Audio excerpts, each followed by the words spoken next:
I am deeply desperate to know what the fuck is happening. What made you want to seek truth? Like, was there a defining moment that made you this way? Because I feel like everybody has sort of a moment where they think fuck and they go on to strive for success, or it changes them as a person in their earlier years. Was there a defining moment for you that made you the unique character that you are? I think psychedelics definitely play a big impact towards resetting your mental frameworks and how you perceive reality. How do you know that how you perceive reality is true? How do you know that how you perceive reality isn't through the filters of lies? You don't. So what you need to do is you need to consistently renew your mind. You need to reset your mind all the time. So it's not a process of, oh, I just switched into a state of enlightenment. No, it's every day you need to be consistently diligent to not fall into the lies. And it's a day by day endeavor, because all we have is the right now. So I need to change my attitude and be who I'm supposed to be right now, right here. Not yesterday. Who gives a fuck about yesterday, not tomorrow? But surely, like, as a 9-year-old kid, you wouldn't have thought in that way. You was just living life. And lots of people don't think in the way that you're thinking now. So how did you get from there to here? It's a process. Like I said, it's a process of pursuing truth. Most people pursue falsehood. Most people pursue lies. Most people don't live authentically. When your goal isn't to make money, when your goal isn't to impress people, when your goal isn't to achieve anything except the full development of yourself and the pursuit of truth, then your priorities are different. My priorities have always been to not be a slave to the things that other people have told me make me successful. Let me give you an example. Money. People find their security in money. We were talking about this before. Why the fuck would you find your security in an item, first, that is imaginary, 2, that is simply a tool of measurement, and 3, that is owned by somebody else? Why? And do you mean security by security in any confidence? means? Any means. Security. How about freedom, for example? I mean, look at the Pope. Does the Pope need money in order for him to have freedom? No, he's got status, and he's obviously got he the has position himself. that he has. He has himself. So what you have to do to achieve freedom is to become a person that is free.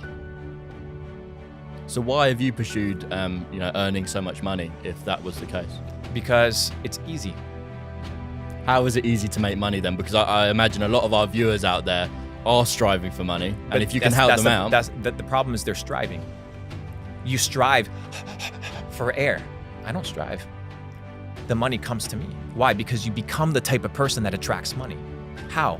Position yourself in the right rooms. Read the right books. Think the right thoughts. Develop the right frameworks. I think we find ourselves in a situation with truth where people don't like it. And they don't like it because it's a mirror that reflects who they are. And when you get a true reflection of who you are, it can be offensive. And sometimes you need to be offended in order to change. Because the first step to solving a problem is to realizing that there is one. And what I did when you were asking what was this pivotal moment, is I realized, bro, I'm going nowhere. The decisions that I'm making, the food that I'm eating, the people that I'm hanging out with, it's all I have to do is stop for 5 minutes and evaluate, where's this leading me? Nowhere. I need to change. What do I need to do? Like you said, I need to test different shit. I need to take the scientific method, take an idea, take a thesis, conceptualize it, break it down, test it, implement it, reach a hypothesis, and then iterate till you find truth. And when you find truth, you'll know it. Would you recommend psychedelics for us? For sure, 100%. After conversing with you guys for a couple minutes, there's a few things that I've identified, if I may be frank. One is mental limitations. Verbiage is extremely important. How you speak about yourself, how you speak about opportunity, how you see the world, needs to be seen from a place of abundance and opportunity, not from a place of scarcity and need. And a lot of people, whether they believe it or not, they operate out of a place of scarcity and need and fear because they haven't developed the mental framework of believing and confiding in themselves and trusting themselves.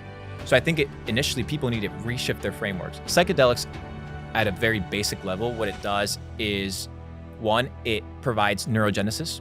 So neurogenesis after the age of 25 is extremely rare. So finding supplementation that gives you the ability to reintroduce neurogenesis into your biology, as well as neuroplasticity, is extremely important.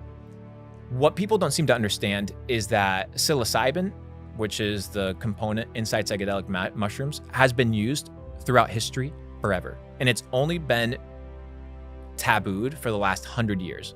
The last 100 years of human history, we've been in the dark ages. People are dumb. People are illiterate. People are misinformed. Just because people have cell phones and just because people are able to live in an apartment does not mean that they're free, does not mean that they're educated, does not mean that their mental frameworks are good. So when I begin to ask people, and I find this oftentimes, what do you need? I ask somebody all the time, what do you need? Automatically, the de facto for most people is, I need money, even if they're rich. Why? Like, how much money do you need? Well, money's a tool, right? And it can get you the But freedom. how much money do you need?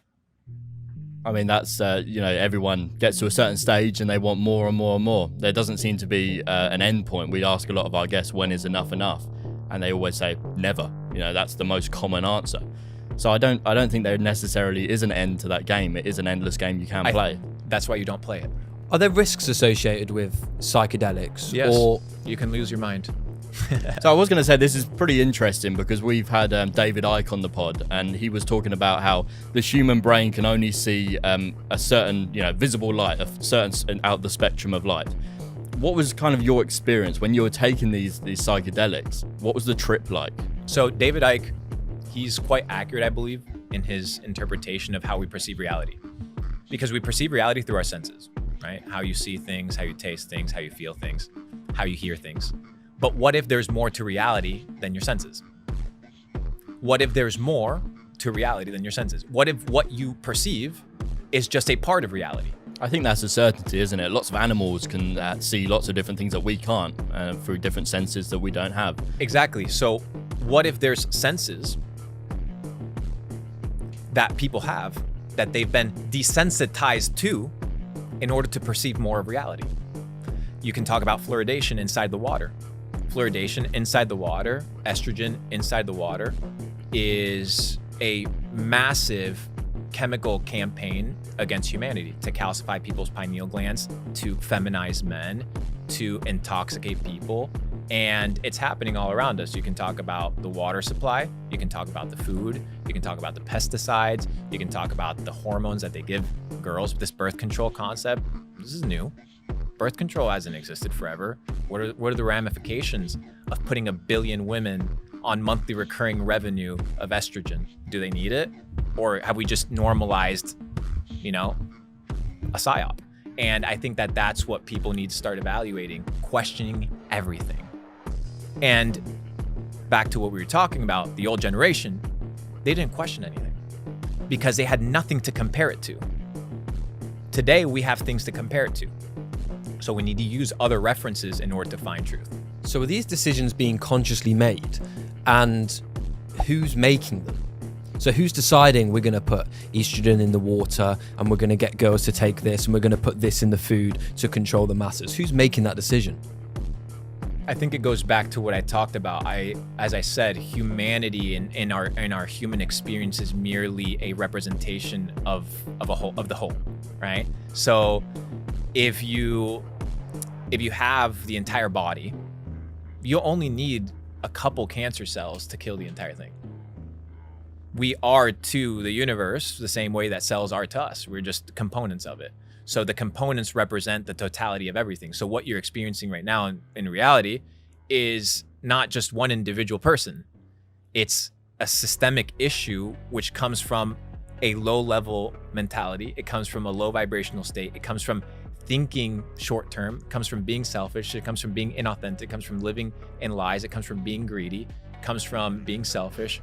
All of these ramifications are now displayed in reality through money, through wars, through stealing, through killing, through estrogen in the water, through poisoning food. They don't give a fuck. They don't give a fuck. Why would they? But who's they? Millions of people, brother.